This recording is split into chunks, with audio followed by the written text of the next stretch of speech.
1059.com.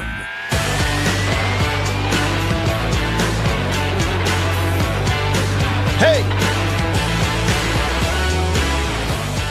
All right, let's go. Here we go. Off and running with you on this Wednesday, halfway point of the week. One step closer. One step closer. It's beginning. We got the lights up. Okay, we got the lights up. We got the snack items around. You know, like that sort of food. It's beginning to look a lot like. Yep, that's right. Transfer portal season. That's exactly what it is. It's kind of beginning to look a lot like Christmas, but, you know, if you're a football coach or if you're a diehard fan of a college football team, it's kind of like, you know, yeah, you got Santa Claus leaving something under the tree and in your stocking, but really, okay, you need football Santa to bring you, you know, a quarterback, right? You need football Santa to leave a defensive tackle under the tree, right? They have to be a big tree. Well, we'll be in on that today because there's another name, another signal caller from the SEC who has popped his name up there in the transfer portal. I don't know if you heard that or not. And there is a direct tie and connection to the state of Mississippi. Yeah. Where do I start? I'm sure you know what I'm talking about. Some of you may not, and I'll fill you in. So welcome into the show today on this Wednesday. I hope you'll be a part of it. I really do, because if you've listened to this show, you can attest. It's a whole lot better when you text and when you call and when you comment on the live stream as opposed to me just bloviating all day long, or in some cases, you know, Beaver and I, we like to have a good Little Debbie snack cake conversation every now and then. And sometimes that can go a little far, according to some of y'all, including yesterday. Maybe the homecoming queen stops by. You just never know. But welcome on in here. Yeah, let me set you up real quick. You can text me on the Country Pleasing text line at number 885-3776. 601 number 885-3776. Call me on the Davini phone, Davini Equipment in Madison and in Jackson. Your Kubota dealer. 995-1059 is the number to call. And if you're watching the live stream, hey to y'all, by the way, Facebook, Twitter, or X, Exeter, whatever it is, and on YouTube, hey to y'all, appreciate you being a part of the show. Drop a comment right there, comment, question, type it in. Comes up on the screen, able to make it a part of the show. And look, you know, yesterday, you probably noticed, yesterday we were so jam-packed with reaction to the hire, Coach Levy, and all that, even going back to, I guess going back to Monday also. I mean, it's 2 days of it. You know, we were just jam-packed, and so we didn't quite get to, you know, every little solitary thing. But regardless, yeah, get on in here today, and we'll make it a part of the show. So just comment right there on the Murray West live thread. Go to murraywest.com. Murraywest.com. Murray West, a great contract embroidery company right here in the state of Mississippi. They've been doing it right since 1996. Just about any high school you look at around the state of Mississippi. That's what they're wearing, stuff that was embroidered right there at Murray West in New Albany. And you can have, whether it's your business or your brand or your company or your church or your team or whatever it is you need. You need your logo embroidered on something. Kind of like this embroidery here. That's the interlocking MSU logo from the Jackie Sherrill years in the 90s. Got this, by the way, this pullover at the Mississippi State University golf course. Is this a pullover? What do you call this? I don't know what this is. Like quarter zip? That's what they call it, quarter zip. Yeah, just like that. Hey, let's check in with Beeve, see how he's doing today. Hey, Beeve. You working? Okay. Hey, Matt Wyatt. Hey, you working? Kinda. Yeah, kinda. Kinda, sorta. Yeah, the quick handoff right there at the last minute. And I didn't get a chance to say hey to you before the show, so I just selfishly, even though we're on the air, I just wanted to say hey to you. Well, thank you, Matt Wyatt, and thank you for wanting to talk to me. By the way, Star the dog. Yeah. She When I say sit, she sits. When I throw the tennis ball, she goes and gets it and brings it back to me. The only thing I got to work on is she's so much bigger than she realizes. So sometimes she'll jump up on those back legs and her front paws come all the way up like to my belly. And so she's gotten a couple of my shirts dirty. But other than that, she's really playful. So there's my update on that. Oh, and wait a minute. I told you this yesterday, right, Beav? Because it happened on the radio show that Annabeth let me try the little Debbie gingerbread cookies that you had mentioned. Yes. Wasn't that during the show? It's all running together. I think it was. Yeah, because you were talking about how good they were, and I was excited that you were. We agree on that. Right. So that's the other thing is, I only have one box, and so I'm rationing them out. Strategic. That's it. I don't want to eat them all at once. You need to be strategic with your little Debbies. Yes, you do. Space them out. We've talked about this before. It is easy to sit down and eat a whole box of some of that stuff. So I'm going to try not to do that, even though I'm, kind of in the holiday spirit. Well, we've checked in with Beef so far, and so far so good. And by the way, if you call me on the Davini Equipment phone line, you get to talk to Beaver first. And do not, I repeat, do not wish him a belated happy birthday. His birthday was 2 days ago. And in case you don't know this, Beaver is one who is not into. He is not into belated birthday wishes. Okay, so if you missed it on Monday, you missed it. Matt Wyatt. Okay, two things. Hold on. Look, two things. A1, what you've just done by saying don't wish him a happy belated birthday is you've opened the floodgates for someone to call and say, "A happy belated birthday, snarky dart." It's true, yes. Yeah, kind of like that's it. I understand. There are some people out there that'll do the opposite of what you tell them. Okay, I got it. And B2, it's funny you mentioned that because this morning on the Facebook, so my friend on Monday, on the actual day, he puts the happy birthday on Facebook and all that. And this morning, someone comments on his comment to say happy birthday. So you not only you didn't know that it was my birthday, you were one of these who only know because Facebook, right? But then you only knew because another friend of mine made a comment and you just happened to see their comment, so you commented on the comment. Okay, but there are rules here, Matt Wyatt. These are delicate rules. Well, I was going to say devil's advocate here. Isn't something better than nothing? I mean, isn't that, you know what I mean? Like a comment. I don't want it. Okay. All right. Okay. Got it. Well, and I do realize that by saying it out loud on the air, now there's it'll either be somebody like Brando or More Bully, for example, that they will call and they will say the first thing when you answer, they will say happy birthday, belated birthday, beer. So I wasn't quick enough to think of that before it just came out. Need a better filter here. Regardless, the point is, if you've ever wanted to talk to Beaver, call the show and we can talk sports, but you can talk to him first. Just don't take up too much of his time because he is working. The number to call on the Davini Equipment phone line, 995-1059, 601-995-1059. I'm going to go first here to David's comment on the Murray West live thread. Go to murraywest.com. You see what I'm talking about.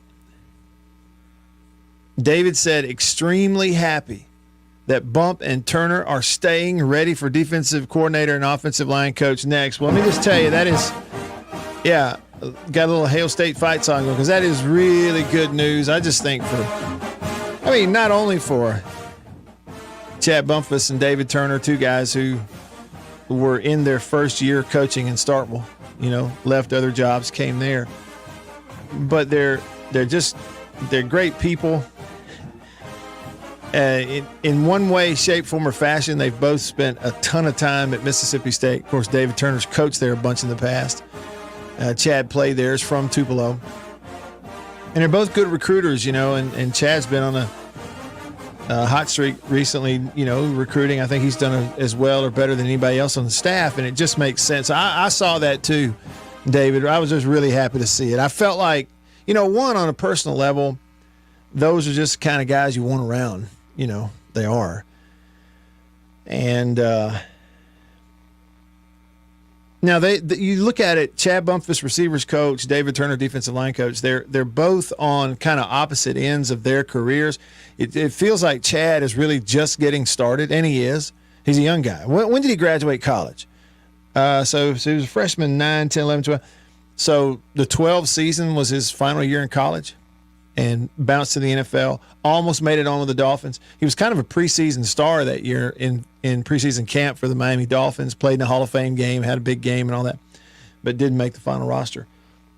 However, again, you're talking about a guy who's only been out of college for a decade, 10 years, which is not long, especially not in the coaching world.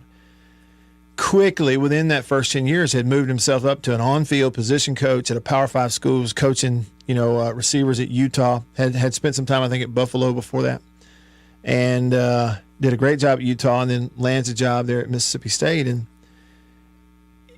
hit the ground running immediately from a recruiting standpoint. I think he's recruiting Starkville High School and some others, and I feel like with his position group at State this past year in that offensive scheme change deal, he was in a little bit of a tough spot.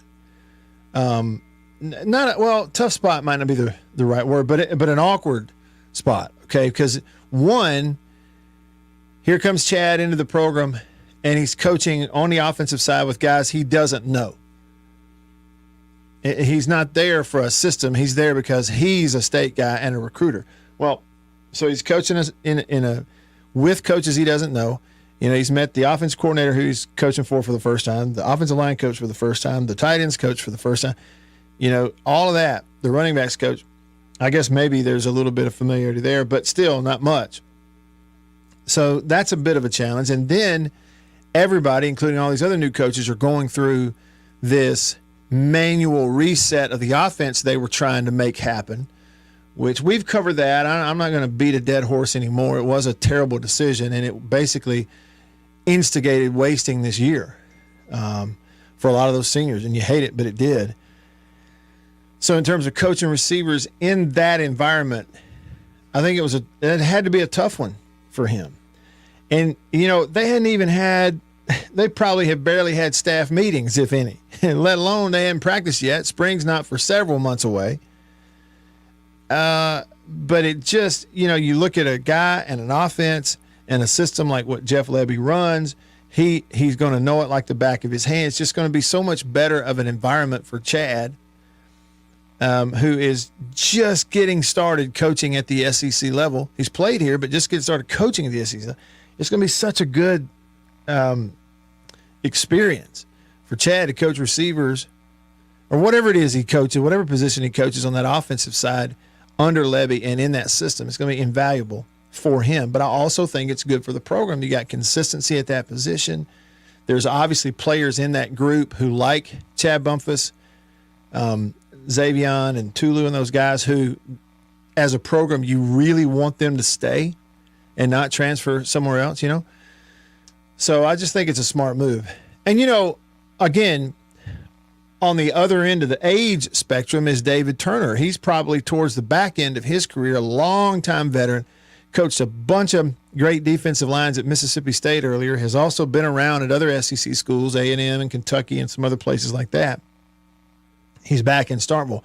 And while they had some injuries on that position this year, and at the beginning of the year they were short on depth and they weren't getting a lot of pressure, you watch them and you feel like, well, really defensively as a whole, but up front they did begin to play better and better and better. And some of the younger guys, you could tell, like a Don Terry Russell and some of those, were really taking to that environment that David Turner. And there is no question about his ability to identify and in some cases recruit great defensive linemen. He's done it a bunch in the past. He coached the Fletcher Coxes and the Chris Jones, and he recruited and coached Jeffrey Simmons. He's been through all that. but he's a developer too of those guys over the course of their career. So that's another one where you got some young ones who are hurt, a Trevion Williams, a Dinkins, and some of those guys who you really want them to stay, and maybe some continuity there is really important also. So I for all those reasons, long-winded I know, but for all those reasons, I was really tickled to see that from a selfish, Mississippi State perspective, David. I'm with you. The Watchman agreed on YouTube on the Murray West live thread, said, yes, best news today. Now, I touched on this earlier. I'm gonna throw this out there, okay? Then I'm gonna take a phone call, and then we'll come back to the conversation. We got plenty of time to get into it. But did you see? I think it was earlier this morning here on Wednesday where it was confirmed that KJ Jefferson is transferring from Arkansas, or he's in the transfer portal. I mean, when I see that, I immediately just chalk it up that he's going somewhere. There have been guys who've gotten in the portal and turned around and came back to where they were, but not many. But KJ Jefferson, I think with 1 year to play in college football, is in that transfer portal looking for a landing spot. And that's really interesting to me. And I know they struggled mightily on offense this year at Arkansas. And we're so up and down, right? Like you go to LSU and put up nearly 40 points, and then you play State at home and kick a field goal. And that was it. I mean, they were very up and down. Even after the State game, the rest of the year, they were very up and down on offense. And he had, by all accounts, kind of a poor year. You could tell something didn't take, and they fired the offensive coordinator in the middle of the year and all this.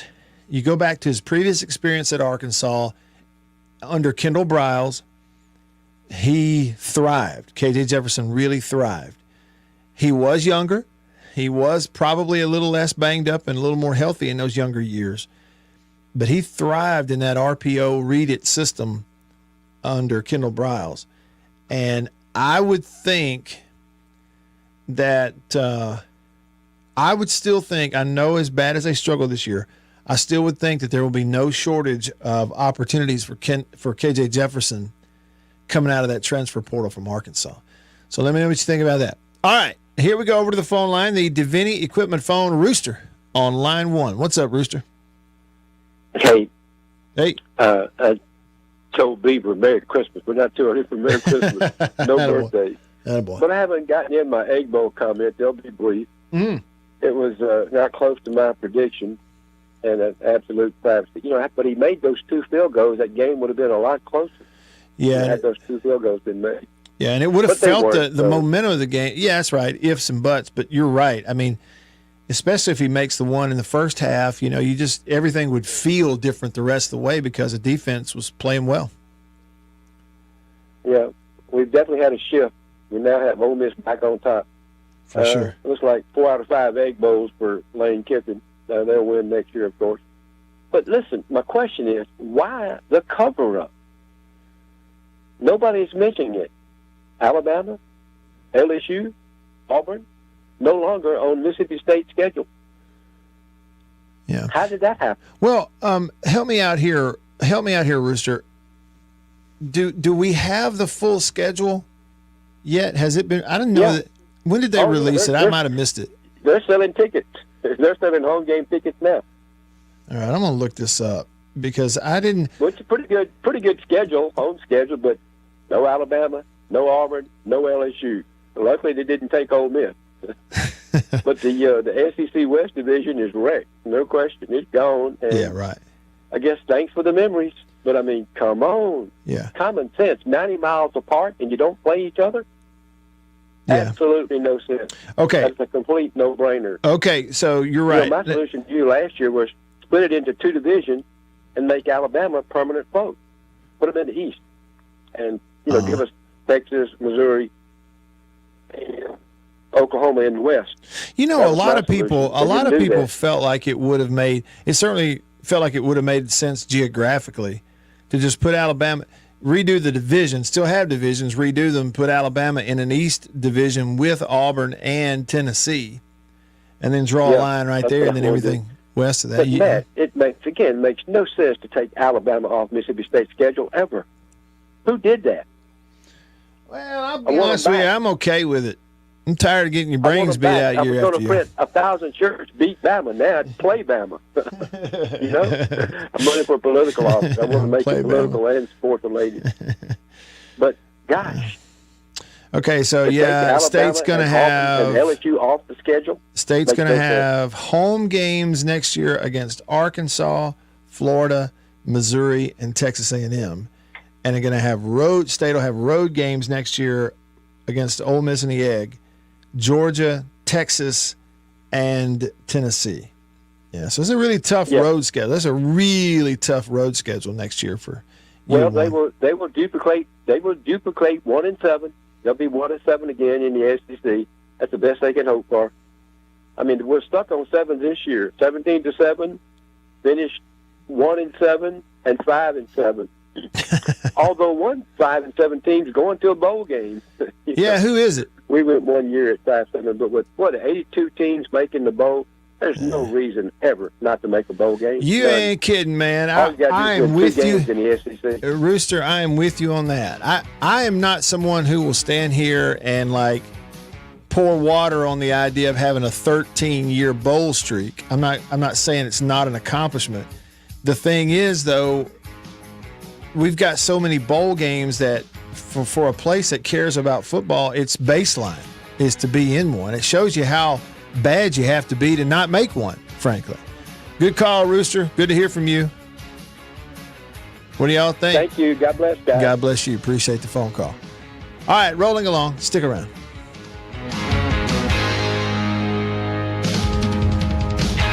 Y'all heard me talk about Murray West and MurrayWest.com. They made the hat that I'm wearing. Got the Natchez Trace logo on it. I've told you a little bit about what they are. Contract embroidery company here in Mississippi.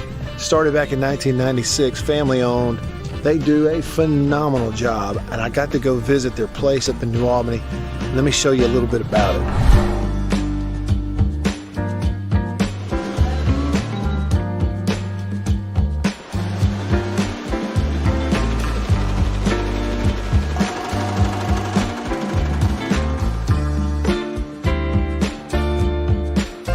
Say they do quality stuff. They really do. And so custom apparel, team stuff, I mean, really and truly, just about every high school in the state is sending their embroidered, team gear, jackets, shirts, hats, stuff. Baseball teams, football teams, they're sending it to the folks at Murray West in New Albany. You go to their website, MurrayWest.com, you go to the bottom, you can kind of see some of the Prairie Wildlife, Ole Miss Athletics, Gentile, others that they work with. Can't recommend them enough.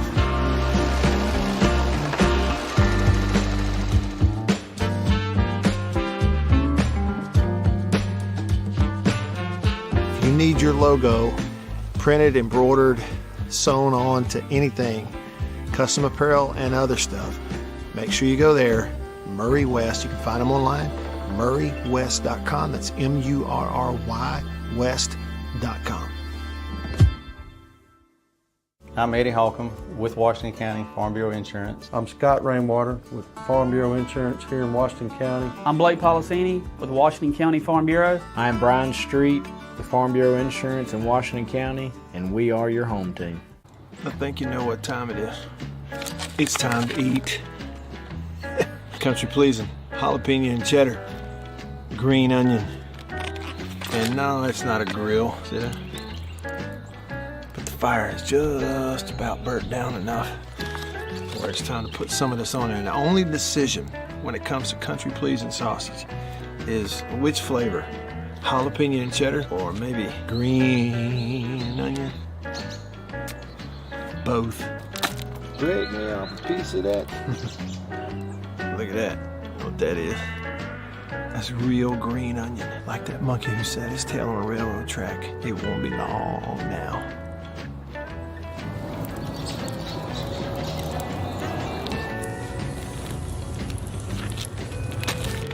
Country Pleasing sausage, these flavors, and many, many others.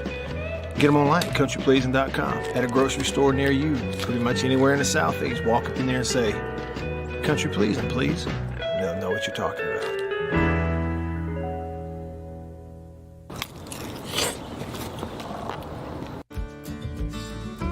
I was born and raised in Greenville. I've always called Greenville home.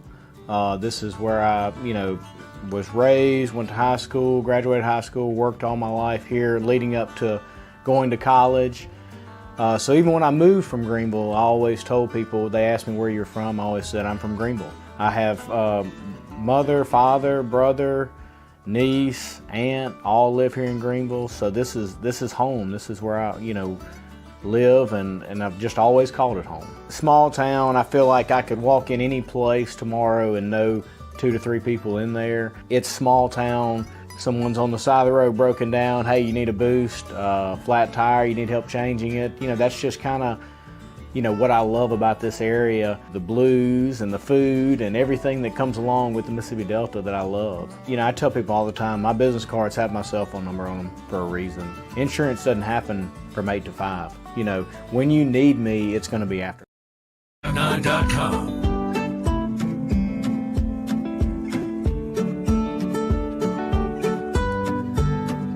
Hey, all right, back with you here in the Bureau, the Farm Bureau Insurance Studio. Farm Bureau, go with the home team.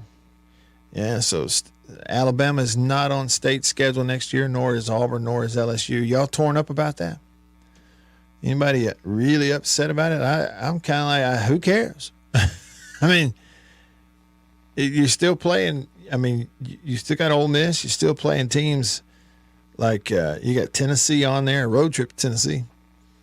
That's always fun, depending on when it is. Tough, though. Road trip to Texas, never been there before. Austin, Texas. Got to go to Georgia and take your whipping. Go over there and see what you can do.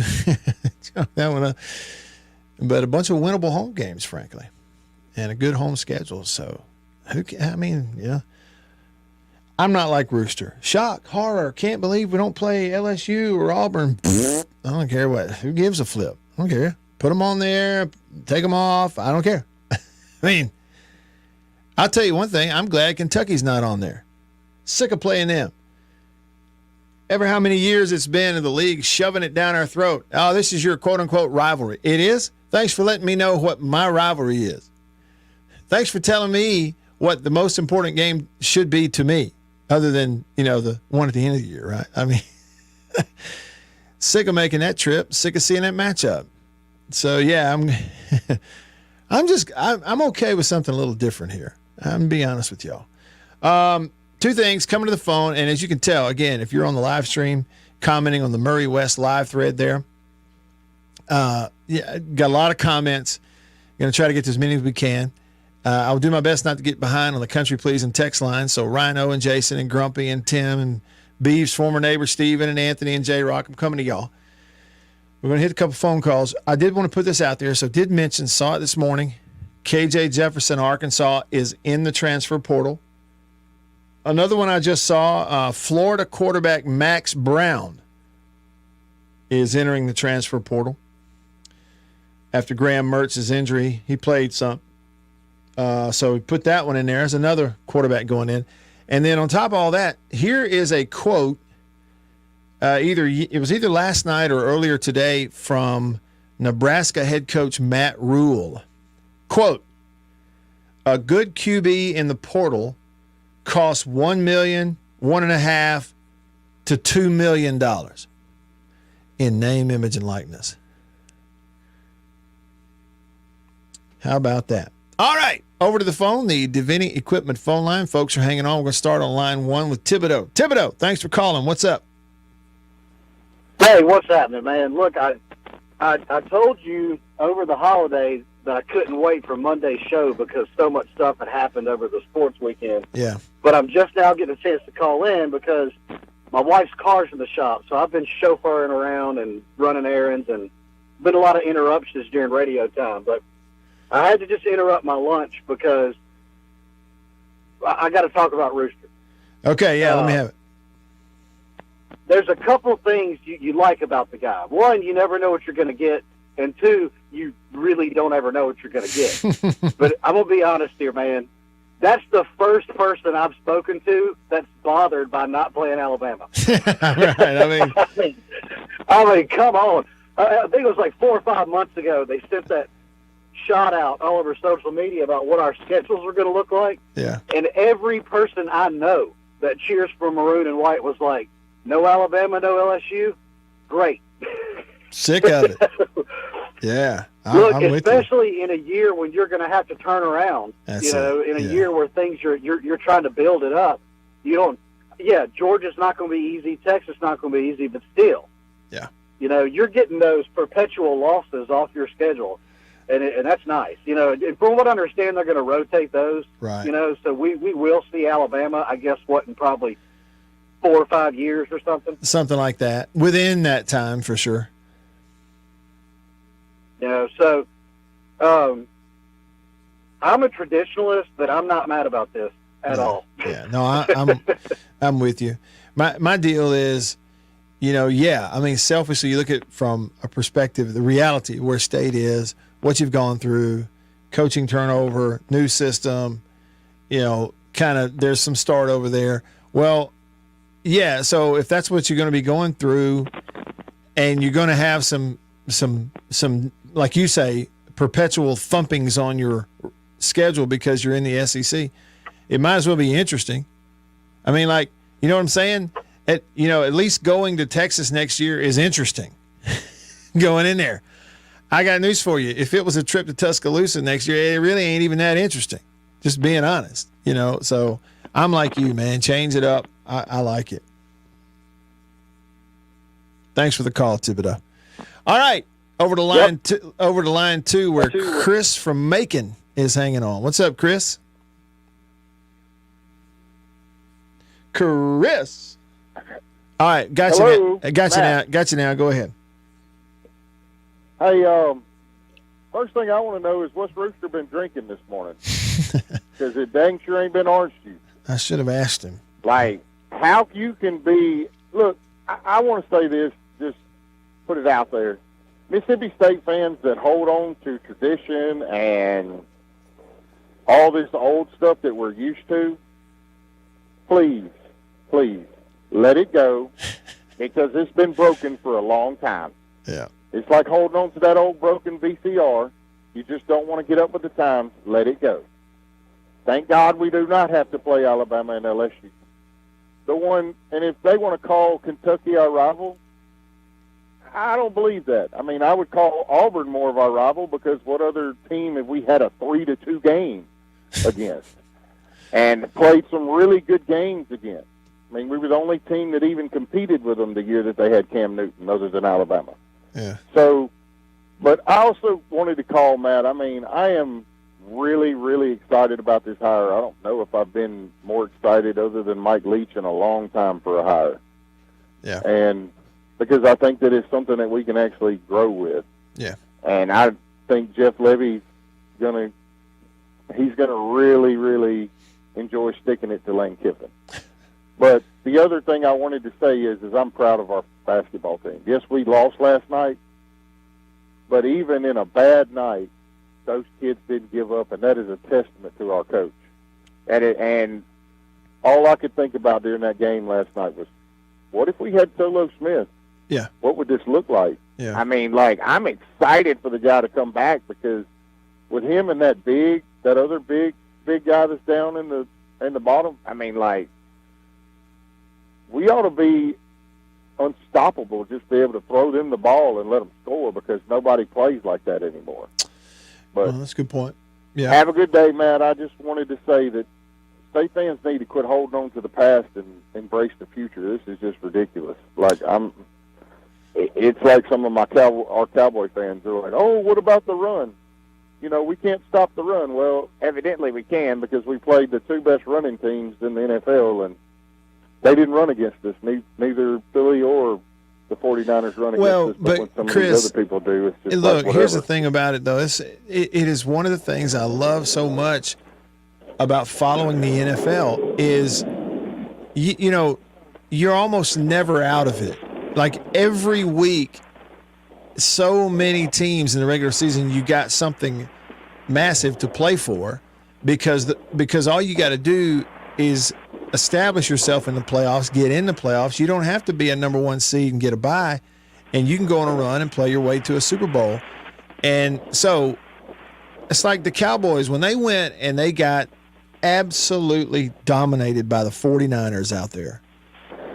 If that's college football, if that's a college football team and those are top 10 type of teams and that happens in college football, then You're done. You're done. It's going to feel like and effectively be. I mean, look, we're sitting here talking about today legitimately, Chris, this one-loss Alabama team can even beat Georgia this weekend and still ain't getting in the 14 playoff. You know, that's ridiculous. It is ridiculous, and that's why I love following the NFL. I mean, think about this, Chris. If you're a Saints fan right now, you're hanging on every play because the playoffs are right there within your grasp. And it's true. It's one thing that's beautiful about the NFL. Hey, the team that wins the South, guess what? Here's your prize. You get to go play the Cowboys. So have fun with that. Hey, and I wanted to say two other things. State fans that are not Cowboy fans, get off your schneid. Go watch Dak Prescott. He's playing the best football he's ever played. Like, he is on fire right now, and it is a joy to watch it. And two, congratulations, Dak. You're going to be a girl dad. Y'all have a good day. Yeah, you too. Thanks, Chris. Appreciate the call. I saw that. Dak's going to be a father. Really happy for him. There's nothing better. Period. End of story. Than that little one looking up at you and calling you daddy. I mean, there's just, or dada. There's nothing quite like that. So proud for him. And he is. And you know, the thing too, like Dak is an old veteran now. Old, relative term there, but he's a veteran. And you hear his comments here recently, and he said, they're all patting him on the back and how great you look these last few. And he's like, look, let's be honest. A lot of teams that we've played well against here recently, they don't have great win-loss records right now. And you got to play better against the teams that are really good. The Eagles, they came up short. The 49ers went out there. They didn't even, Cowboys didn't even show up. So he's got his head screwed on straight too. But you're right. He's just, he is playing as clean and as sharp as he has in a long time. All right. We'll come to your texts next on the Country Pleasing text line. Stick around.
I was born and raised in Greenville. I've always called Greenville home. This is where I, was raised, went to high school, graduated high school, worked all my life here leading up to going to college. So even when I moved from Greenville, I always told people, they asked me where you're from, I always said I'm from Greenville. I have mother, father, brother, niece, aunt, all live here in Greenville. So this is home. This is where I, live, and I've just always called it home. Small town, I feel like I could walk in any place tomorrow and know 2 to 3 people in there. It's small town.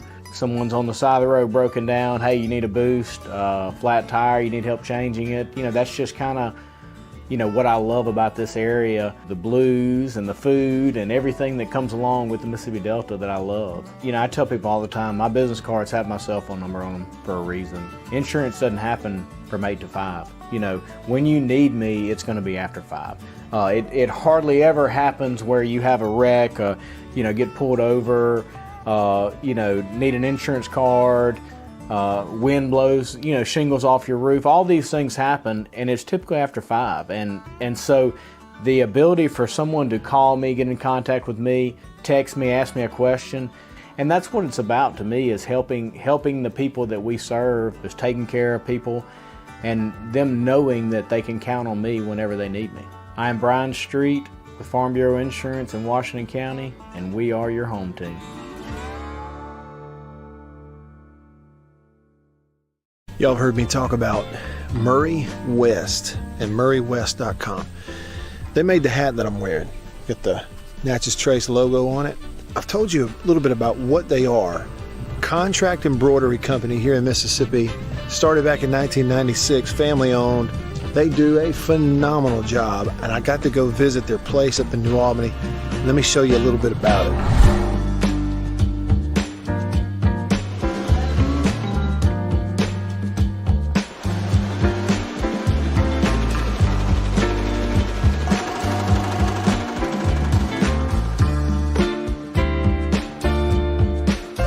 Say they do quality stuff, they really do. And so custom apparel, team stuff, I mean, really and truly, just about every high school in the state is sending their embroidered, team gear, jackets, shirts, hats, stuff.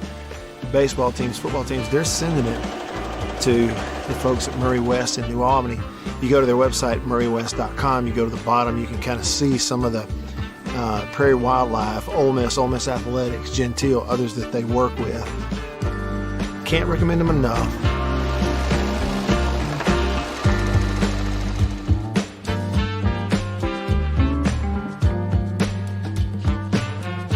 If you need your logo printed, embroidered, sewn on to anything, custom apparel and other stuff, make sure you go there. Murray West, you can find them online. murraywest.com. That's MURRY West.com.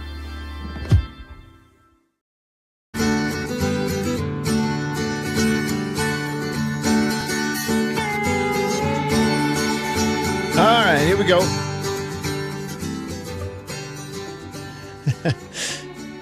Chris called a minute ago. Jimmy commented during that on the Murray West live thread and said, seriously, it didn't seem like anyone needed a lecturing from Chris.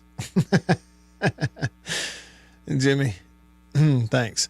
Let me get into some of the text messages here on the Country Pleasin' text line. Country Pleasin' sausage on grocery store shelves all around the Southeast. It is the best sausage, hands down. Let's see here. Unnamed texter says, hey, Matt, do you think if Rogers leaves and goes on to another college and we pull in somebody like KJ from Arkansas, would the majority of state fans be happy with that?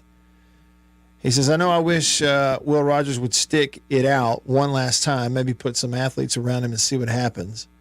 Said, it seems like our fan base doesn't really know what they want other than just to not be the bottom of the barrel in SEC football.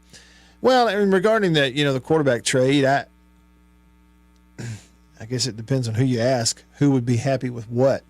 To me, the career arc of KJ Jefferson at Arkansas is curious to me. There's some head scratcher stuff in there. The one thing you do know is that his time at Arkansas under Kendall Briles, in that Kendall Briles system, RPO system, zone read system, play action off of it, reading some half field stuff, not a lot of standing in the pocket, reading whole fields, holding the ball for a long time. But he was very, very good, and he is a next level type of athlete at that position. And I know the last couple of years there's been one problem or another, whether it's banged up at times, or at other times they'd say, he'd put on a little weight and lost a step. But I know most of that you heard this year, and this was a year where they were trying to, it's almost like if you listen to him in the preseason, the plan was to not run as much and to give up, some of those rushing yards for him in exchange for keeping him healthy a little bit. But man, did it ever more fail this year at Arkansas. Really, for him, for the entire offense, for the offensive coordinator who tried to do it. They fired him in the middle of the year. it was a mess offensively there also as they tried to make that transition. And like I said, I'm going to go back to a bit of analysis on KJ Jefferson that was repeated on this show in the preseason. Everything he was saying coming into this year and everything Enos was saying, their offensive coordinator, and Pittman, their head coach, it sounded just like what Mississippi State did with Dak Prescott from 2014 to 15, from his junior year to his senior year. Dak, as a young player and up through 2014, had been, a dual threat. He was a powerful runner. He was used as a runner a ton as the base of the offense even and play action. But then transitioned his senior year. What was it? 50 to 100 fewer rush attempts on the year. That many or more pass attempts on the year. So you took it off the ground and took him away from getting hit and had him in the pocket throwing the ball, and it worked. Dak threw the ball all over the field. He made such a jump as a, read the whole field, process the defense, throw it from the pocket guy his senior year. And it propelled him to be able to have some success in the NFL when he got there. They were going to do the same thing with KJ Jefferson at Arkansas this year, and it just flat failed. But there's one major difference. It's when Dak was doing that, for example, at State, there was no coaching change. It was with the same coaching staff, with the same quarterback's coach. All of that was the same as they made that transition. KJ Jefferson's trying to do this with a new coordinator, a new quarterback's coach, a new system with new terminology. It failed. And you know what? We saw another example of that sort of thing in the SEC, didn't we? Will Rogers at Mississippi State. Different previous system, a little bit different what they were trying to transition to, but group of players who won 9 games and moved the ball were a little more consistent, certainly at quarterback the year before, to it was a failure this year. I think it speaks to how hard it must be in today's football to make that 1-year transition. Okay, so there it is. And that's the thing to me.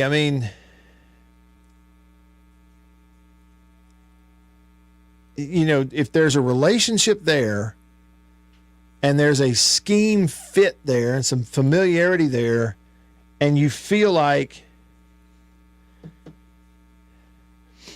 you get one of the best years that KJ would have to give in terms of dedication and stick-to-itiveness and weight room and physically in shape and all that, then I would think you'd have to consider it. I certainly had higher expectations for him coming into the year than what he was able to accomplish for all those things we talked about. All right, here we go. Rhino texts the show, said, I missed y'all the last few days. Hadn't heard your take on Levy, good, bad, ugly. I like it. Rhino, first of all, I thought the athletics department did a really nice job in just doing all they could to blow it up and create, just almost manually try to create some momentum around the hire.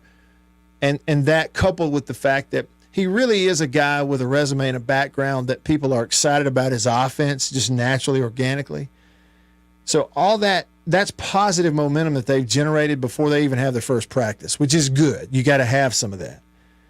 And then from now on, it's a toss-up. It's just like any other coach. There's no guarantees out there.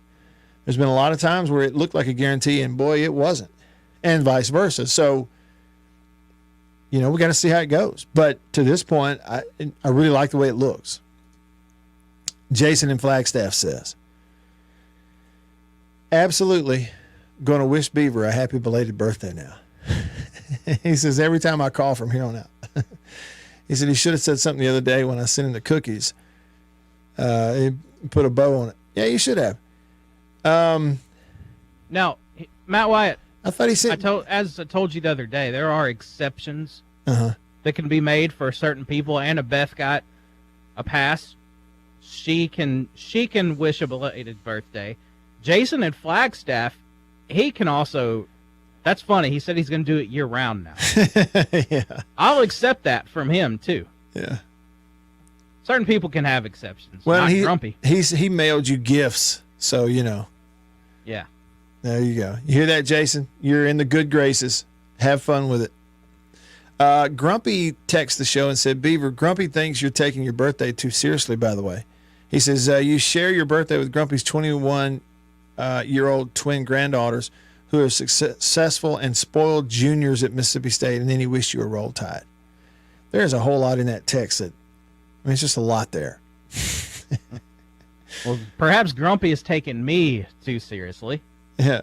But Grumpy is not on the exception list. He doesn't get the Annabeth and Jason in Flagstaff treatment. Right. Res Dog texted the show and said, hey, Rooster, we don't want to play Bama anymore. Why would anybody want that? Why? Beeves' former neighbor Steven says, so Mark Roosterdown is the only state fan in the hemisphere that is upset about not playing Bama. I agree. I mean, I'll say this. I get it that it's been an every other year thing going to Tuscaloosa. For me, selfishly, I like, it's an easy trip, right? It's an easy drivable trip. It's kind of like going back home for me, but that doesn't mean I look forward to watching the game. Alabama's one of those. They're like Georgia. They went and recruited their roster. It's on the other side of the Grand Canyon from us. Play them every now and then, sure. Rotate them on the schedule. Sick and tired of playing them every year. I'm glad it's something different. J-Rock texts the show and says, we swapped Bama, Auburn, and LSU for Georgia, Texas, and Tennessee. He says, I guess that's an even swap, maybe a little bit tougher, but at least it's different. I'm with you. And the thing is, too, J-Rock, next year, 24, Georgia, Texas, Tennessee on the road. In a few of your, what look like on paper anyway, a few of your more winnable games are home games, and that's great. So, yeah, I'm fine with it. Joe Mailman says, back in the early 90s, Mississippi State beat Texas when Coach Sherrill came to town. Yeah, in Austin. Yeah, early 90s, I think that was 91, and that was the castrating the bull game from Motivation. Look that one up. Tim texts the show and it says, hard to believe if Alabama beats Georgia that they won't be in the playoffs. Hey, I'm the same way, Tim. It's hard to imagine that. I've just heard so many yapping heads out here saying it that I couldn't help but hear it. Patrick says, okay, let me, because he sent me a correction. Let me see here. He says, Matt looked at Michigan's schedule, and the teams they beat, other than Ohio State, every team is either 6-6 or have a losing record. No reason for them to be number 2. Okay, 4 teams. So only 4 teams that they played have a winning record this year. That would be, he's commenting on Michigan. Well, that is interesting. I didn't realize that. I mean, they look good. They beat Ohio State, but other than that, hadn't really played anybody. All right, hour 1 is in the books. Hour 2 is coming up on this Wednesday in the Bureau, the Farm Bureau Insurance Studio. Farm Bureau Insurance. Go with the home team. Stick around.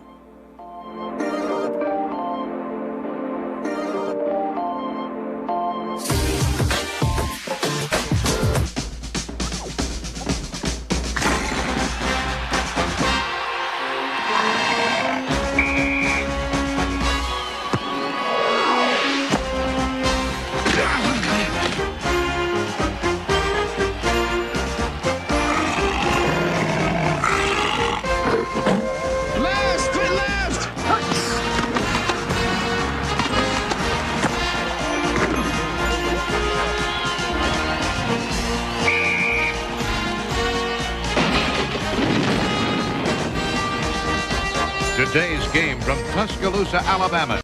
Time was their breakfasts were gloomy. They just didn't feel right, and they didn't know a delicious cereal could help their sad plight. So they tried this and tried that, but irregularity kept coming back all the same.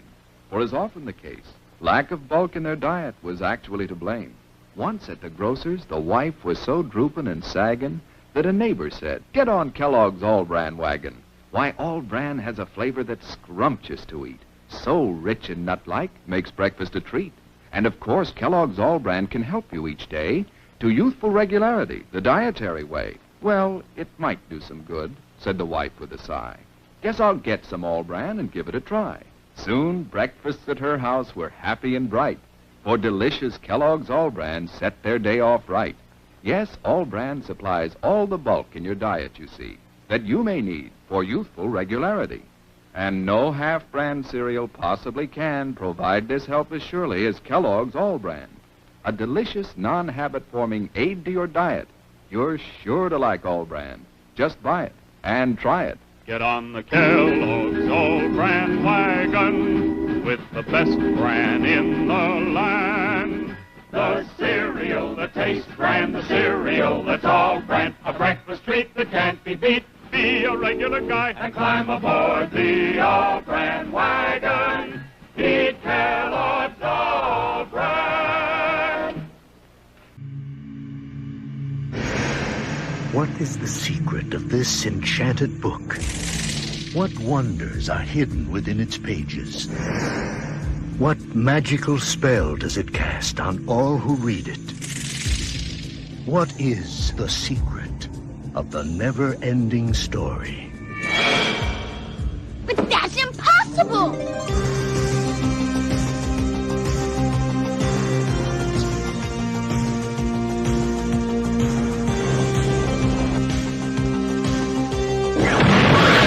You will enter a world where a young boy's imagination becomes a vivid reality. The world of Atreyu and Artax, the Rockbiter, and a good and kind gnome. A world that is vast and eternal,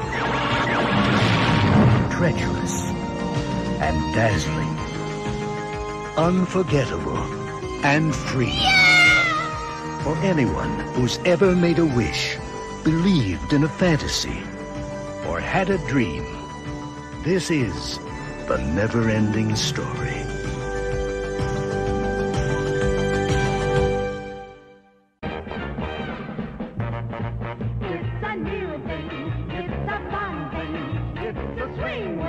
It's a what? It's a swing wing. It's a wing wing. A brand new transgram fun thing. It's a what? It's a swing wing. A fun thing. And now it's your favorite store thing. It's a what? Mazda announces some great news for truck buyers. Right now, you can beat the already outstanding value of the $67.95 Mazda SE5. Introducing Mazda SE5 Plus 5.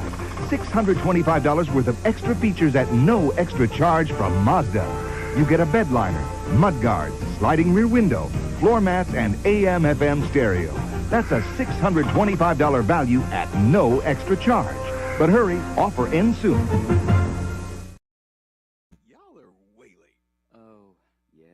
Since you brought Reds.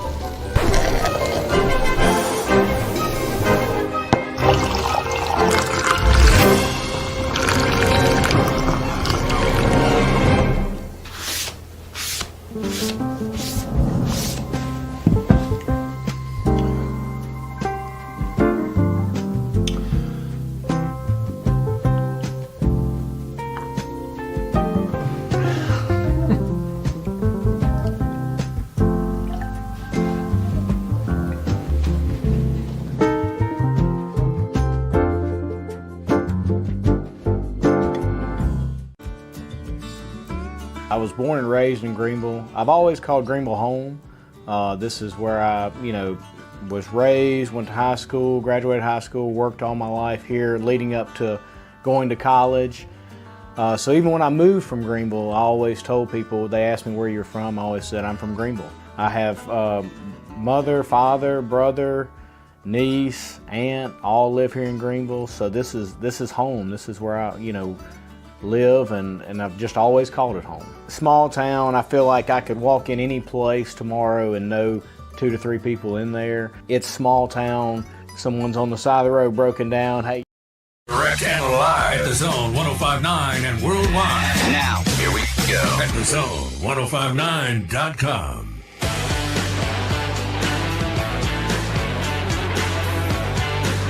Back with you. I'm Matt in the Bureau, hour 2 off and running. I want to say first and foremost, we start hour 2 here. A big shout out and a thank you to everybody that's watching on the live stream as well, not just radio or listening to the stream at thezone1059.com, but also if you're tuning in on Facebook, YouTube, Twitter. Hey, y'all, I really do appreciate it. We got some of the comments on the live stream in the first hour, but not a ton of those. And so we'll start hour 2 doing that. We're going to spend the next 4 or 5 minutes there. I'll jump over then to the Country Pleasing text line because I got a quarterback conversation that has come up with a couple of recent texts there. One from Micah in Batesville, another from Trey, 2 different QBs, kind of same conversation. So we'll get into some of that as well. And just a reminder, if you're tuning in, you can be a part of the show. Text me on the Country Pleasing text line. Number is 885-3776.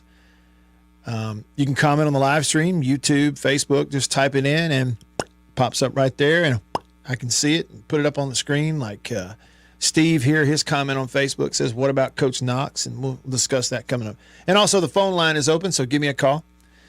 And enjoy getting phone calls from Rooster and Thibodeau and Chris and everybody there in hour 1. So call me on the Divinity Equipment phone line, 995-1059. That's the number to call, the Divinity Equipment phone line. All right, so on the Murray West live thread over here on the live stream. And speaking of Murray West, go to murraywest.com. You'll see what I'm talking about. Contract embroidery company here in Mississippi that they do the best job you're going to find of putting your team or your company or your business or your brand's logo, embroidering it on custom apparel or items or whatever. So, contract embroidery company, family owned, right here in Mississippi. Small orders and also humongous ones. It does not matter. They can handle it. Check them out online at murraywest.com. That's MURRY West.com. Steve said, "What about Coach Knox?" Well, I haven't heard anything, Steve. Personally, I would hope that there would be a way for Coach Knox to be on the staff. I mean, I just don't know. I have no idea. And that's a two-way street too. It's got to be a situation and a job that he wants to do also. And he's a veteran that's been around. So I don't have anything on that yet, but yeah, personally, I would love for them to find a way to have Coach Greg Knox still remain a part of the team and on the staff. But we're talking about the previous, and in the previous hour about the schedule, the upcoming release of the SEC schedule. And, that's what Will was saying on YouTube is that we do have the opponents home and away. We just don't know the dates yet. So we don't know. They released a few of them for a few games, but not all of them. And so I look forward to that, kind of get to see what the flow of the schedule is going to look like and what the first month and how many home games are you going to get during the nice part of the year when it's cool versus 11 a.m. in September? So that's something to look at also. Now, Will says that he will kind of miss LSU on the schedule. And he said, good riddance to Kentucky. Yeah, the Kentucky one. It was just forced. Again, I'm not going to go down that whole big rant, Will. I'm sure you've heard it before, but we all know what that was about. They were protecting certain rivalries when they made the divisions. To rake in the dough on the championship game, they had to have the divisions. And to protect certain rivalries because of the divisions, they were Alabama, Tennessee, and Auburn, Georgia. They gave everybody a cross-division permanent rivalry opponent, right? And even though you didn't have a cross-division rival, because Alabama and Auburn did, well, the rest of you got to have it too. And so they told us that State and Kentucky, y'all are permanent cross-division rivals. Oh, really? And lo and behold, Ole Miss got Vandy. Really? You think, I know it was Vandy, but you think Ole Miss got sick and tired of playing them every year, other than the fact that it was kind of an easy win most years. Some years it wasn't, but most years it was. But I'm just glad they changed it up. The rotation is more often. You're going to see home and away, all the teams in the league more often. It's amazing what you can do when you all of a sudden get flexible and aggressive all at the same time. You can actually add teams to your conference and still have a quicker, more even rotation. Where for years and years it was just, I mean, it's almost like State and Florida, for instance, weren't even in the same conference. What, State played in Gainesville once every 12 years? It's asinine. It was from the get-go. Let's see, Toby. Yeah, I got your comment kind of long there. Let's see. Toby says he's often thought of if State was in the East and not the West, what the record would be. You know, there's a lot. It goes back and forth. Because, you know, if you go back to the 90s, when, you know, I was on the team at State in the 90s and we had a lot of success, but it was a time where the Western Division kind of as a whole was a little down, and the Eastern Division was a much stronger division in the 90s. Florida, Tennessee, Georgia was actually a much stronger. The East was much stronger in the 90s than the West was, and that's just the truth. Now, Aaron pointed out, we're talking about KJ Jefferson, and Aaron on Facebook said KJ has Petrino now. He says Arkansas just needs a decent defense and they'll be fine. Levy needs a guy that can be mobile and push the ball down the field. Parson will be the future, but needs a transfer guy. A lot in your comment there that I like, Aaron.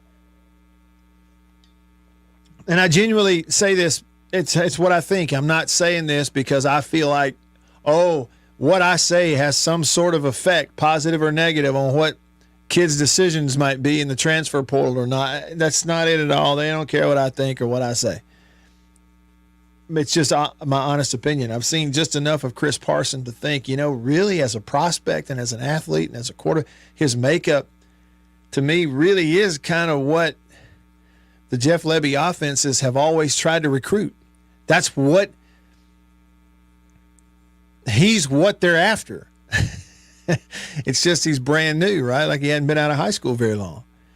And I kind of agree with you that, again, you sound like you're the same way, Aaron, but from my perspective, on the outside looking in, I'm sure there's details maybe I don't know, but on the outside looking in, you go, what might look like a perfect scenario would be if Levy could get a transfer old guy to come in there and just kind of pick it up and run with it year one while you are developing Chris Parson further, waiting in the wings, getting him ready so that in 2 years, in 25, he takes it and runs with it and is really ready to go. That, to me, looks like kind of a perfect scenario. And when you think about it, too, again, it's about managing all these pieces, Aaron, but if they are confident that not only they can have Chris Parson stay in the program, but if you're also confident that you're going to still be able to have Mike Wright in there as a part of your depth in the quarterback room for another year, then it does make sense to, in the portal, target that guy who is an athlete, who can do some running for you, design and whatnot, because then you'd have, you know, a group that's similar to each other. Practices then, and every group that runs the first string, the second string, third string, they're all similar. They're all running same stuff. We all got similar calls and responsibilities. We all got similar abilities at different levels. And then if you do get an injury and somebody else has to play, the offense doesn't change at all. And see, that's one thing they ran into this year at State, for example, was when Will Rogers wasn't in there. They did this by design earlier, but when they took him out and put Mike Wright in, the offense changed. So when Will got hurt, Wright goes into play, your whole offense has to change. It really changes because the guys aren't alike. Does that make sense? So on that note, as we talk about quarterbacks and everything else,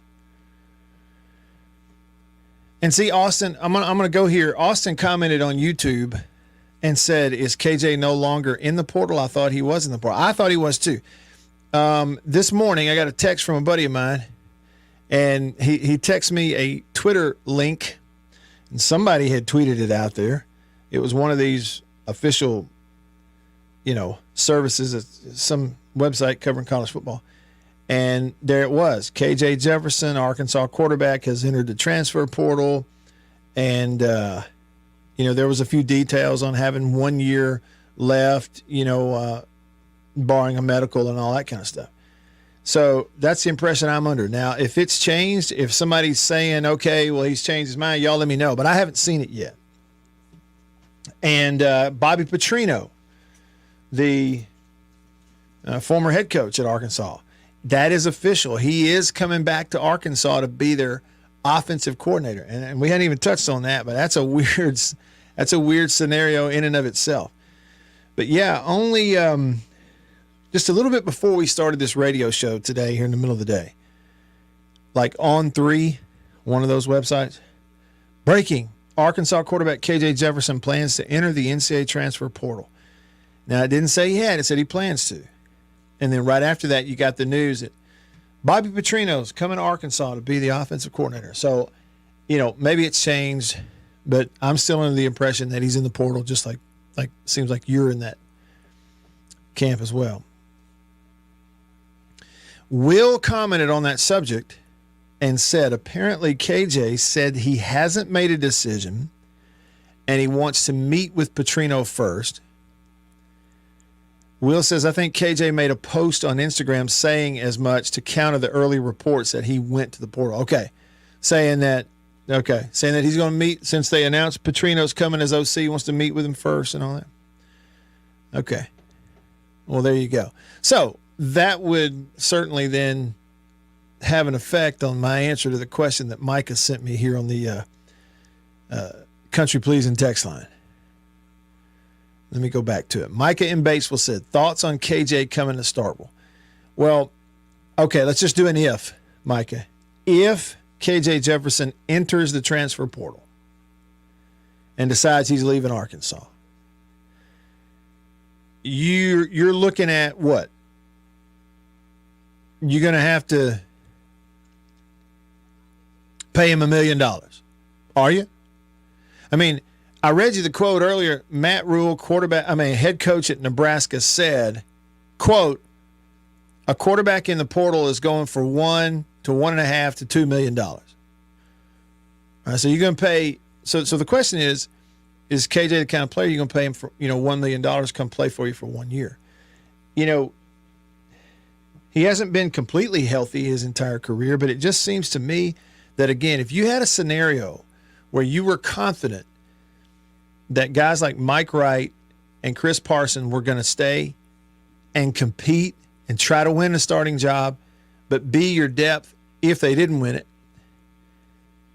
their skill set being similar enough to what a KJ Jefferson brings to the table that it would make sense to me, he being a Mississippi kid, that and he being that he had he had a lot of success in the previous system under Kendall Briles at Arkansas, which is very similar to what Levy does.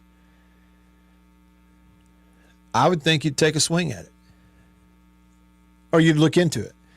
Now, Trey texted and he said, Matt, what's your opinion on Dylan Gabriel maybe transferring to state, #Hail State, and Dylan Gabriel being the quarterback at Oklahoma, right? I don't know as much about him myself, Trey. Okay, so he was at UCF for 3 years, had huge numbers the first year, freshman, sophomore years at UCF under Heupel. Wasn't he playing there under Heupel, or was he? Or was it 1 year under Heupel? Regardless, he had huge numbers his first couple of years there at UCF, and heck of a player. Then he had that catastrophic knee injury, came back from it, transferred to Oklahoma, has played there the last 2 years. So when you look at it this way with Dylan Gabriel, his first year in college to play, his freshman year, was 2019 at UCF. He threw for 3,600 yards, 29 touchdowns, 7 interceptions, and ran for 4 more touchdowns. Didn't run for a ton of yards, but ran for 4 more touchdowns. Then his sophomore year, he lit everybody up. Threw for 3,500 yards, 32 touchdowns, and 4 interceptions. Great numbers. And that year also ran for 2 more touchdowns. Got hurt in that 2021 season, only saw action in 3 games. But in those 3 games, he had big numbers before the injury, 9 touchdowns, 3 picks. Transferred. He's been at Oklahoma the last 2 years under Levy. It says junior, senior, okay, the last 2 years. And so 2 years ago, 2022, at Oklahoma, he's 62%, goes for 3,000 yards, 25 TDs, 6 picks. Added another 6 rushing touchdowns on 300 yards, so short yardage stuff. 2023, this year, through 12 games, 69%, 3,600 yards, 30 touchdowns, and 6 interceptions. Numbers are outstanding. And added another 12 rushing touchdowns this year. So, like, it's just, the touchdowns that he's accounted for in 2 different stops, pre-injury and post-injury, is really incredible to me. And so he's very, very good. And as far as his eligibility, the 2020 season doesn't count against anyone. So UCF played in 10 games that year. So it doesn't count. That was a 32 touchdown year for him, but it doesn't count. So really he's only played 2019, 22, and 23. All right, so COVID doesn't count, 2020, but also 2021 doesn't really count because he only saw action in 3 games. That would suffice for a red shirt. So he really, in terms of eligibility, he's marked off. It's only 3 years that he's eaten up. And he's got at least one more, and I say at least, but he's got one more depending on how things might fall. So the eligibility looks like it's there, Trey. As far as, sure, there's a relationship, he's played, but it's also, he's already been, this is his second school he's been at already. He's established as a starter, and he's playing great. It would strictly be a thing of, does he want to go to a third school for his last year just to continue playing for the same coach? Anything beyond just speculating on it like that, I just don't really know. This I do know. I could say from my perspective, as a state guy, if you could get a Dylan Gabriel to come play for you, whatever it takes, get him to come play for you for 1 year. But it's a whole different college football. You're not recruiting anymore. You're hiring. How much money we got? Okay, yeah, we can afford that. What you want? You want it small bills or a check? Straight up pay for play. That's what it is. White Denzel on the Country Pleasing text line says, we need Rooster's head checked. He wants to play Bama every year. He sure did. He said he was going to make T-shirts that says play Bama. It didn't make a whole lot of sense, did it? Look at Dennis, formerly of Omaha here. He's got a text for Beaver. He says, no birthday wishes for Beaver, but tell him I said happy Festivus. Seinfeld fan. There you go, Beaver, a fellow Seinfeld fan. Hey, Beaver, when does Festivus start anyway? Thanksgiving? Does your birthday fall at the beginning of Festivus? Think it might. Yeah, we got a bunch of texts about Beaver's birthday. We knew we would. Jason in Flagstaff, Arizona says maybe State should go get KJ. He'd be good in Levy's system, particularly the way that he ran it at UCF, and it would give Parson a chance to ease in instead of throwing him to the wolves. That's kind of how I feel about it, too. Me, too. Grumpy said, Matt, after seeing Missouri run all over Arkansas, Grumpy is very excited to see Mizzou play MSU, disappointed not playing Bama. Yeah, you had pretty good corner of the end zone seats for that one. I tell you, Reynolds Razorback Stadium is a great stadium. It's a good atmosphere.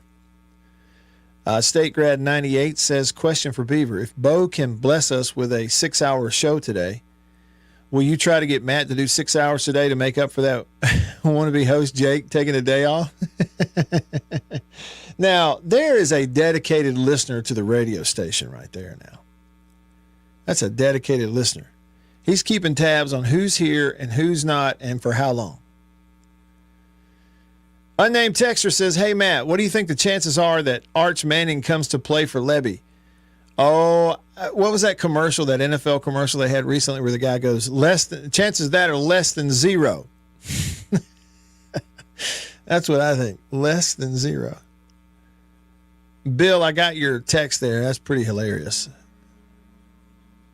Whoever made that picture. It's pretty hilarious.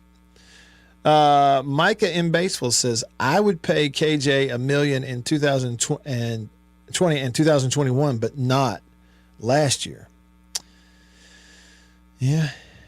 But again, I feel like you take KJ Jefferson at Arkansas this year, 2023, it's an example of, quarterbacks, sometimes their ceiling in a season is sort of dictated by who and what is around them also. I'll be honest, there's a lot of guys out there that are going to look really good at times playing with Treylon Burks, a healthy Treylon Burks when he had him at Arkansas, right? That's just one example. Don in Madison said, players interviewing coaches, it's a mess. Coaches now deserve their salary. Do they really? And speaking of that, so what he's talking about is Bobby Petrino named the offensive coordinator at Arkansas. No confirmation yet on whether or not they're going to let him ride a motorcycle or not. But he's going back to Arkansas as the offensive coordinator. And so then it came out, KJ Jefferson said he wanted to talk to him first before he made a decision about whether or not to get in the transfer portal. And so Don in Madison said, players interviewing. No, that was somebody else. Who was it? Bill in Madison said, players interviewing coaches. Mess. All right. More of your texts, more of your calls, more of your comments, all coming up. Hour 2 on this Wednesday in the Bureau, Farm Bureau Insurance Studio. Stick around.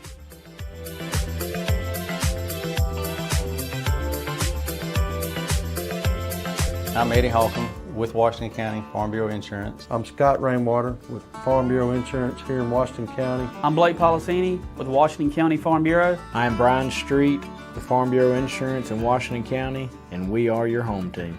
Y'all have heard me talk about Murray West and murraywest.com. They made the hat that I'm wearing. Got the Natchez Trace logo on it. I've told you a little bit about what they are. Contract embroidery company here in Mississippi. Started back in 1996, family owned. They do a phenomenal job, and I got to go visit their place up in New Albany. Let me show you a little bit about it.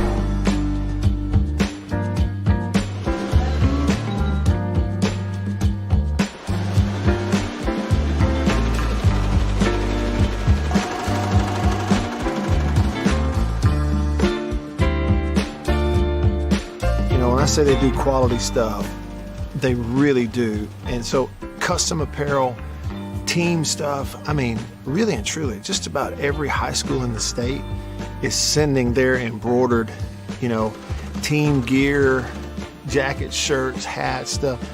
Baseball teams, football teams, they're sending it to the folks at Murray West in New Albany.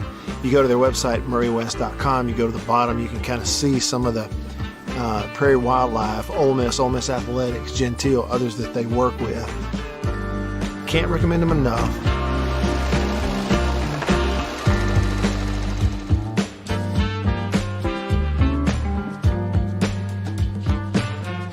If you need your logo printed, embroidered, sewn on to anything, custom apparel and other stuff, make sure you go there. Murray West, you can find them online. murraywest.com. That's MURRY West.com. I had this opportunity come up through a friend of mine that was an agent here at Farm Bureau that, he said this may be something I like to do because he knew I was involved in the community. And what we do, we're supporting the community. We're doing stuff to protect the members of our community. I've been here almost a decade. And what we do, we help people every day through the products we sell. We make recommendations to them, stuff to protect their assets, protect their lives, their families, and we're local. We're local people. Everybody that works in this office has grown up here, lived here, played ball in this community. I've coached in this community, been on the park boards, the sports league boards, the booster club boards. The community is what's important here in Farm Bureau. We push the local community. We're a Mississippi company. That's a Washington School team ball from 2019. Greg Wallace was the head coach then, and him and I were really good friends. I've been in Greenville my whole entire life. My family's been here. This is home. I'm not going anywhere. I'm here to support the people of Washington County, protect them.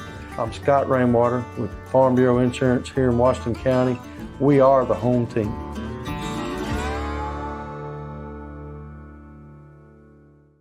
I think you know what time it is. It's time to eat. Country pleasing, jalapeno and cheddar, green onion. And no, it's not a grill, see that?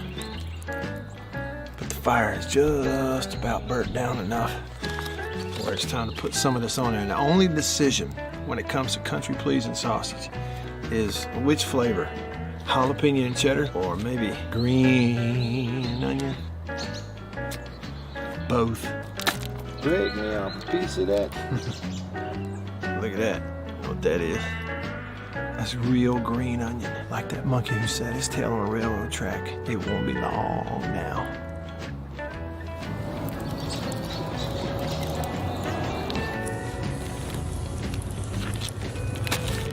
Country Pleasing sausage, these flavors, and many, many others.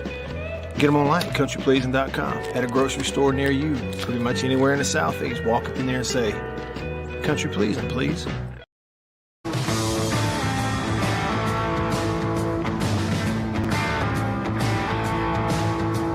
Back with you. Lee with an interesting comment on the Murray West live thread. Contract embroidery company right here at home in Mississippi since 1996. Murray West. Check them out, murraywest.com.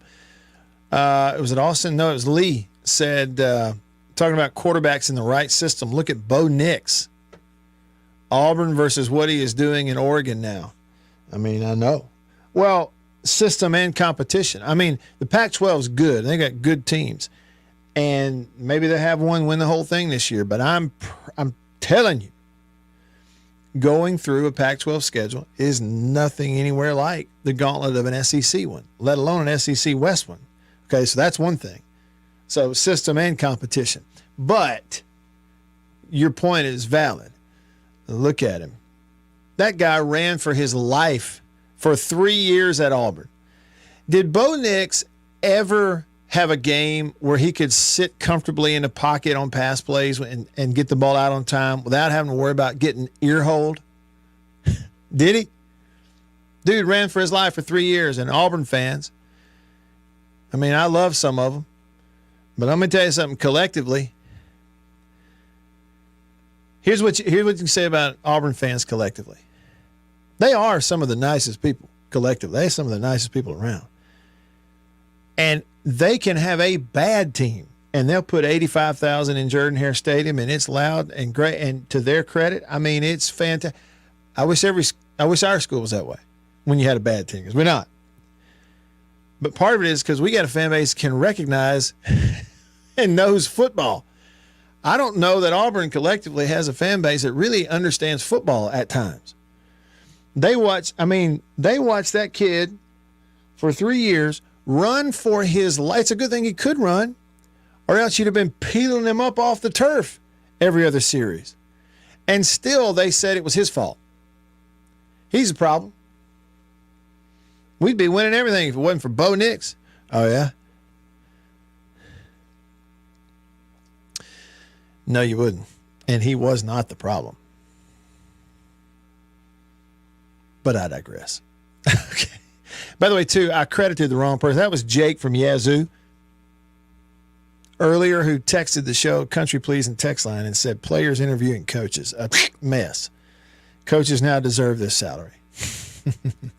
Don from Madison said, Matt, do you think KJ Jefferson's NIL deals of $345,000 would follow him if he transfers to another school? No. I mean, some Arkansas NIL deal they're not going to keep paying him if he goes somewhere else.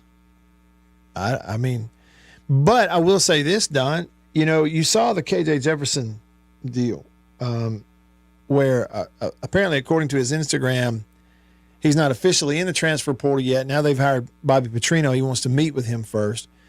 A school like Arkansas and their fans have paid you $1 million to play. You maybe feel a little more obligated to see it through and see if you want to stay.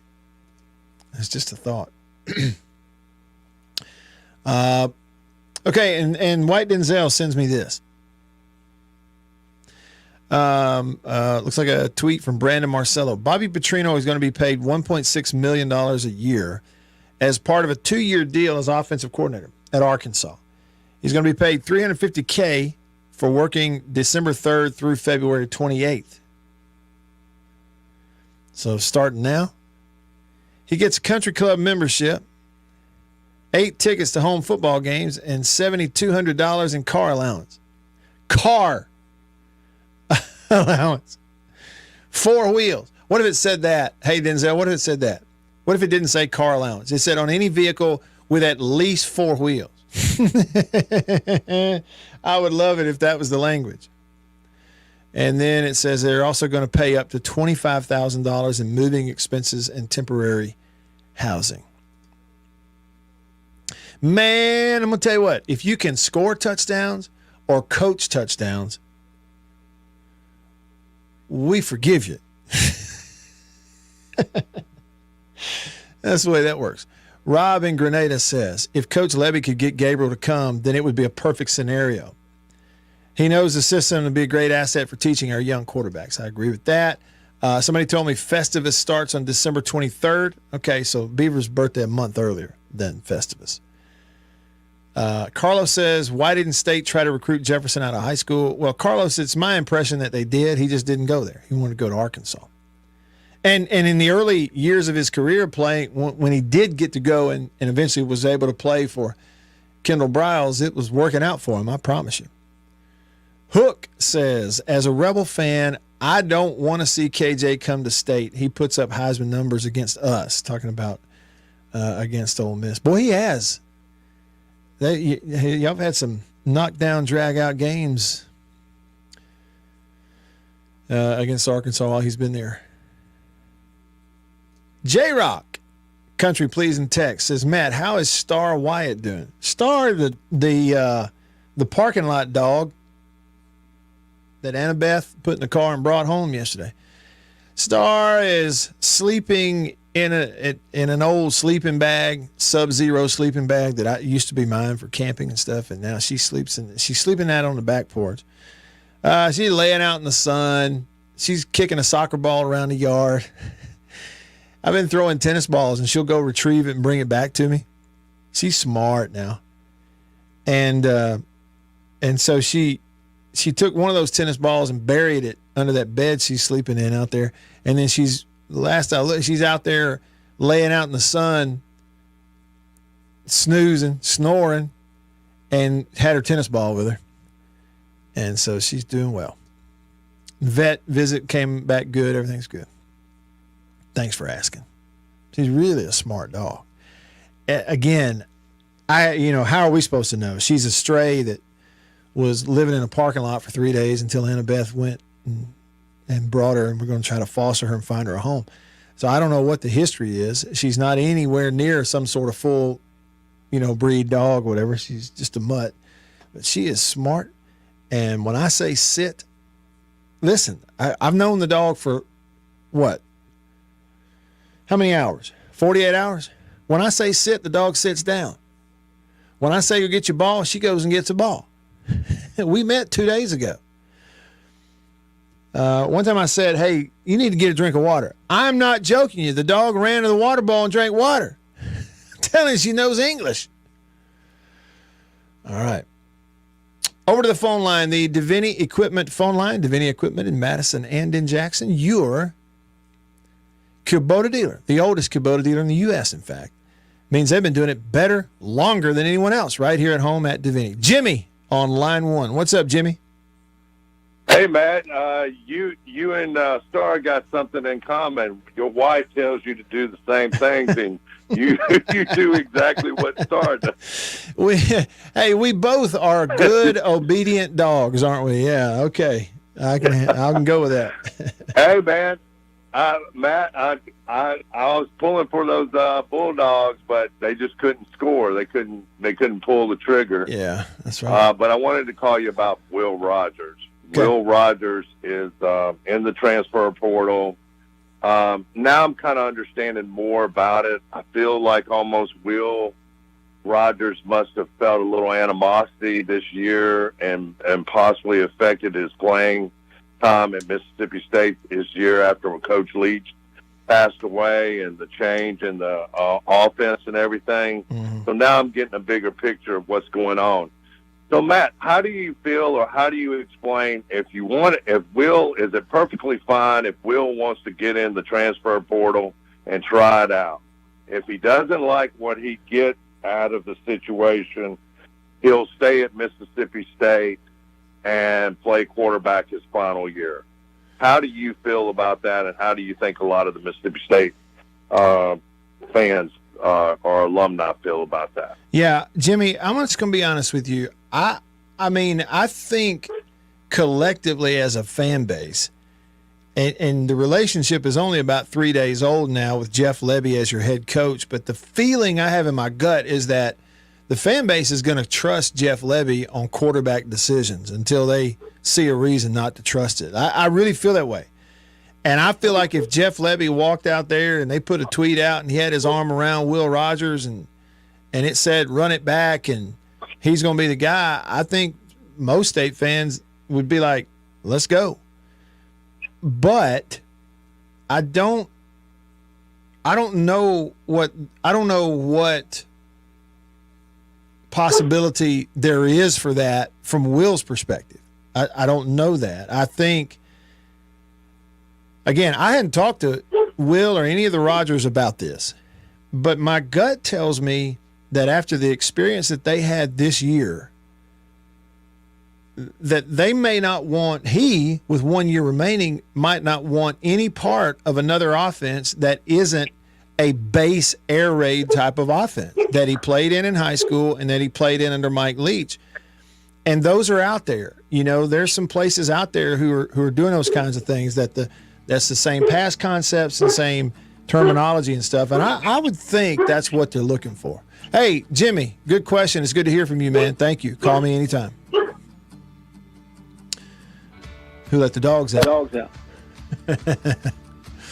I heard Jimmy's dog barking in the background. We got a bunch of dogs in here, don't we? See, Sven, who's on the live stream, he's over in Berlin, Germany, big State fan, said, I would welcome Will Rogers back. I would too. I mean, if Lebby and Will say, let's do it, I would welcome it too. I don't know. Something tells me that given the experience they had, he's looking for a place that he can go air that thing out. But let's see what happens. Stick around. Have you ever wished for one product that would clean and shine almost everything in your house? Here it is. Clean and Shine. Like magic, Clean and Shine leaves a nice shine on fine wood furniture, so you don't need furniture polish. It cleans and shines mirrors, so you don't need glass cleaner for mirrors. It cleans and shines refrigerators, like this kitchen product. Even countertops, tile, and vinyl.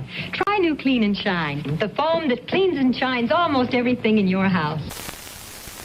Someday when people look at me, they'll say, there goes Roy Hobbs, the best there ever was. TriStar Pictures presents Robert Redford in The Natural, the story of a father and a son. You got a gift, Roy, but it's not enough. Of love. He means the world to me.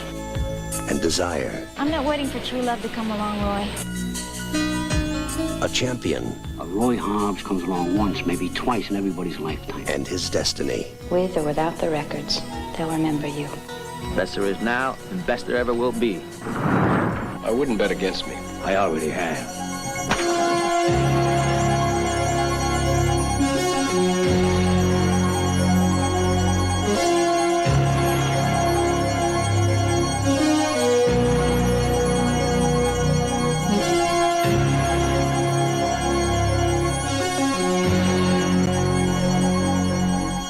Robert Redford, Robert Duvall, Glenn Close, Kim Basinger, Wilford Brimley, Barbara Hershey, Robert Prosky, and Richard Farnsworth as Red.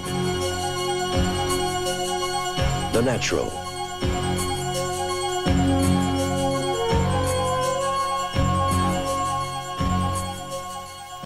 You know me. Would you believe I'm Bugs Bunny? I'm also the voice of many other cartoon characters. But in here, they don't care if I'm Elmer Fudd. So I carry an American Express card, the one card I need for travel and entertaining, for business and pleasure. Why, without this, the only way I'd get any attention is by saying, that's all, folks. To apply for a card, call 800-528-8000. The American Express card. Don't leave home without it. The following is a presentation of TBS Sports. Exclusively on Superstation TBS.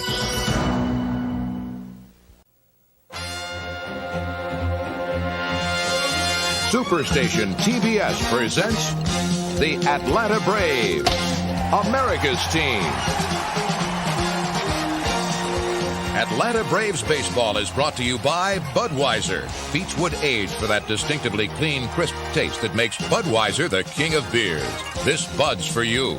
By the official airline of the Atlanta Braves, Delta. We love to fly, and it shows. And by Eckerd Drugs, America's family drugstore.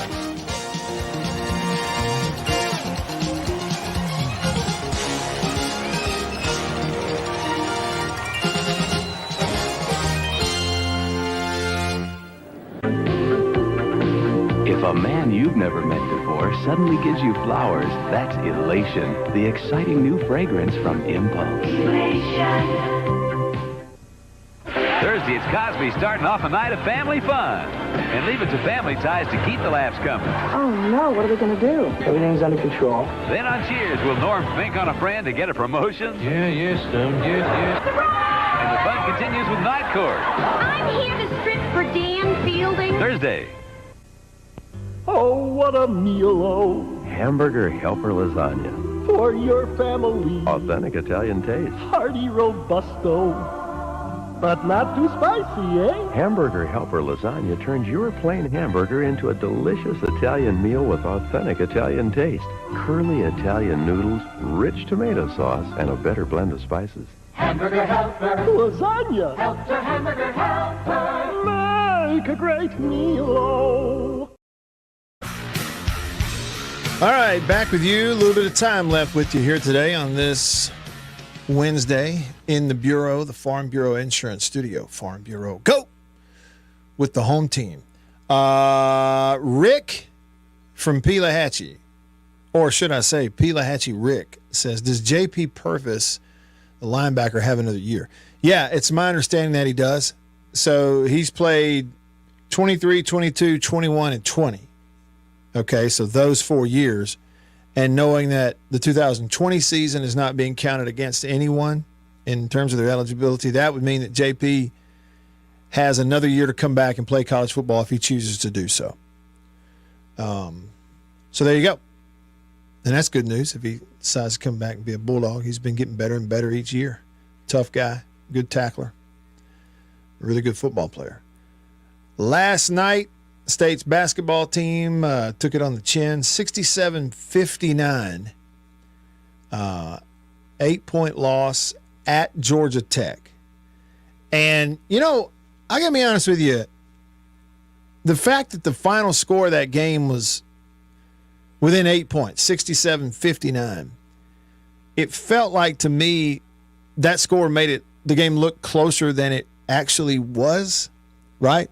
Because Georgia Tech was up 13 at half, I think, and at one point in the second half, I know they pushed their lead out to 15 at one point in the second half. And then down the stretch, when you get in the last 4 or 5 minutes of the game, it was always 10-point game, 11-point game, 12-point game, 10-point game, 11. State had a really hard time cutting it down even into single digits. So even though the game ended a single digits deficit, it just felt like they couldn't catch them. And, you know, watching it, I'm just going to be honest. I'm not making an excuse for the basketball team. I'm not.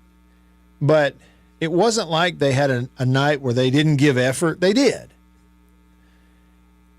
Especially in the second half. I'm not kidding you. I couldn't believe how every time there was a bounce, like a fortuitous bounce, like just a shot coming off the rim a certain direction, it just always favored Georgia Tech. And I know the idea of like, you create your own luck by out hustling and being in position and those kinds of things. And there's a lot, that's true.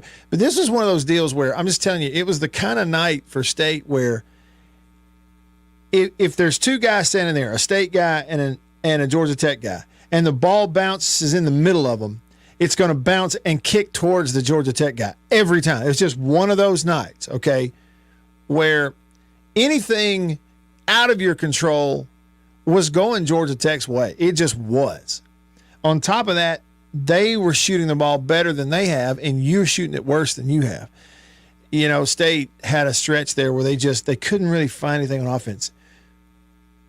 We'll see how it plays out. But to me, I'm not saying Georgia Tech is a national championship caliber basketball team. I know they're unranked. They were 2-2 going into that one. But gosh, man, at home, they didn't look bad to me at all. I don't know that they necessarily have a huge big man presence, but they defended well. And like somebody said earlier, if you have Tolu Smith, that game's a lot different because of that matchup right there is a lot different for them. But you didn't. And on the perimeter, they had a few guys out on the perimeter who could handle the ball just as quick as State's players, but they were bigger. They were bigger than some of State's guys. And, they had one guy get hot in the first half, and State struggles on offense. The ball wasn't really falling. Everything's kind of going again. And they turned it over. That's the other thing, too. State was, I guess if you were looking for the negative, it's what? Sloppy ball handling. Too many times where you're trying to kind of get cute with your passing, and you bounce it off a guy's foot or you leave it behind him and turn it back over. And what were the final numbers there? Let's see. Turnovers. It wasn't a huge difference. State had 13 turnovers. Georgia Tech had 12. But 13 turnovers to 5 assists for State, that's a very upside down ratio. Right? Like that's big time upside down where you get 5 assists as a team and you more than double that in turnovers. So there's one thing for you. The other thing, State got out-rebounded overall.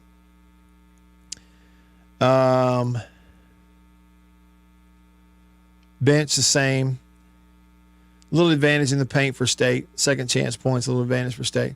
Neither team shot 40%. State was at 31. Georgia Tech's at 34. Not a huge difference in threes. Of course, I think they hit a few more in the first half.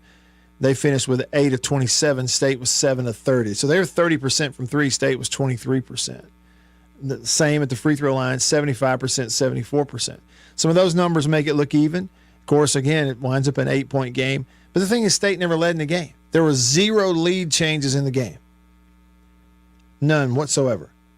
They were tied for almost 2 minutes early. And in the remaining 38 minutes and 1 second of the ball game, Georgia Tech led it. So it's just one of those, your first loss of the year. Frankly, all the breaks in the game did go the other way. You're fighting uphill against that. You didn't handle the ball all that well in Strange Court after making a road trip, and learned a tough lesson that you get in that Power 5 level, if you're not sharp and, and you get out rebounded and you turn the ball over, you're going to lose. Even to teams without a number beside their name. And so they'll be fine. State's going to be just fine. They are. They're going to be fine.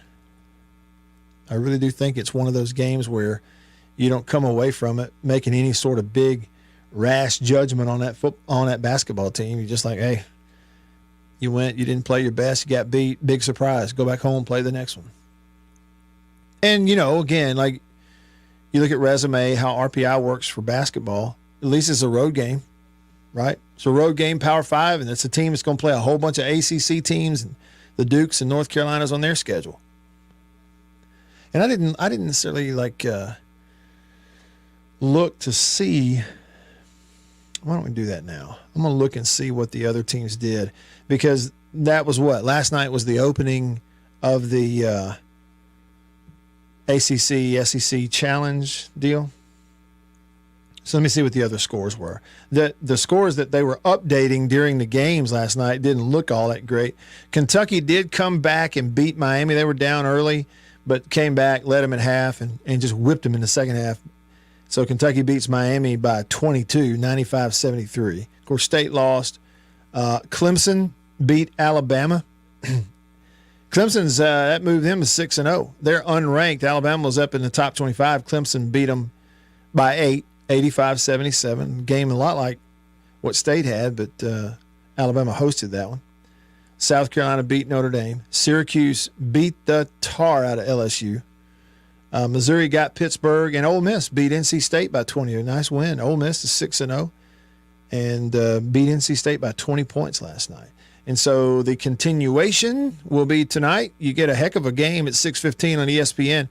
10th ranked Tennessee at 17th ranked North Carolina. Vols and Heels, light orange and light blue. Texas A&M goes to Virginia. Florida is at Wake Forest. These are all games tonight. Men's basketball, ACC, SEC Challenge. Arkansas hosting Duke, 8:15 on ESPN. Woo Pig. Duke's ranked 7th at 5-1. Arkansas is 4-3. Same time tonight, late, 8:15, SEC Network. Vandy's going to host Boston College. Georgia is at Florida State, and Auburn will host Virginia Tech tonight. Virginia Tech's 5-2, Auburn 4-1, favorite at home. So a whole another round of ACC, SEC games tonight on TV. You can watch some of those. Now, I got a text from Stephen on the Country Pleasing text line. Stephen says, I agree 100%. The basketball team is good. It just wasn't State's night. They had horrible luck every play, and they could play Georgia Tech again in a couple of months and beat them big. And that wouldn't surprise anybody either. Again, it's just too early, and it's your first loss of the year. You're going to lose one at some point. I am glad it was a road game, you know. I am glad it's a Georgia Tech who's going to have a beefed-up schedule just because of the conference they're in from a state perspective. And, you know, it's as good as State has looked, they're not obviously unbeatable. And that was a Georgia Tech team. You got to some of it is credit Georgia Tech. I mean, they got players that were recruited too, and they certainly had some guys with size. You know, some of the guard matchups, they had a big size advantage, particularly like when Hubbard's on the fly. Size, not everything, but it certainly matters, rebounding and other stuff. And some of the advantages you normally see for State, like assist to turnover, rebounds, which rebounds a lot of times feeds into that assist to turnover deal because it just get you win in rebound battles. You got more opportunities to run every now and then. They didn't have many opportunities. And every now and then they pick one up or have a chance to run. They go down there and throw it off somebody's knee, you know, like a guy's in the wrong place at the right time. So I just think, or wrong place, wrong time, I should say. I don't think it's a bad loss. It might have been ugly, certainly offensively, but it wasn't the kind of game I came away from really worried about State's team at all. I'm just being honest. Now, if it happens 3 more times over the next 2 weeks, now we got something to worry about. But I didn't come away from it. I think you chalk it up, watch the film once for about an hour, and move on. All right. That wraps it up for today. Back with you tomorrow. Same time, same place in the Farm Bureau Insurance Studio. For Beaver, I'm Matt. All of us here on the show. See you then. See you.